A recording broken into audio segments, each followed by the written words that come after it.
So guys, আমি এখন এসেছি পাথরসার একটা র্যামদান জায়গার কথা হবে, সেটা তোমাদেরকে বলছি। চলো, এখানে মকর সংক্রান্তি শুনেছি একটা বিশাল বড় মেলা হয়, দেখতে পাচ্ছ। তার সামনে আমি চলে এসেছি। এটা হচ্ছে তার গেট, তোমরা দেখতে পাচ্ছ। আর জুন ঠাকুরতলাতে এতক্ষণ কথা হচ্ছিল, সেই ঠাকুরতলাতে হচ্ছে এইটা, দেখতে পাচ্ছ তোমরা। আর এইদিকে দেখতে পাচ্ছ তোমরা পুরো ঠাকুরতলার কন্ডিশনটা, এদিকে দেখলাম একটু সবাই। আর এই ভিডিওতে যে আমি করছি, এটা একটু সব মন দিয়ে দেখবে, বুঝতে পারছো তো, সব অনেক কষ্ট করে করেছি। আর দেখতে পাচ্ছ পাশাপাশি সব মন্দির রয়েছে, তোমরা দেখতেই পাচ্ছ আশা করি। আর এই পুরো জায়গাতে যে দেখছো, এটার মধ্যে পুরো মিলার দোকান বসে, তোমরা মিলাই এলেই বুঝতে পারবে।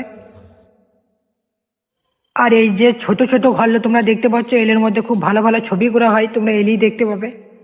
আর এই যে বড় দিঘিটা তোমরা দেখতে পাচ্ছ, এটা পাত্রসারের, এটা 1 নম্বর দিঘি, এটার নামে সবাই এই জায়গাটাকে চিনে, তোমরা দেখতে পাচ্ছ।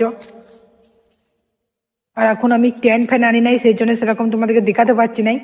তবে যদি আমার ভিডিও ভালো লাগে, আমাকে লাইক করবে আর নিশ্চয়ই ফলো করবে। ফলোতে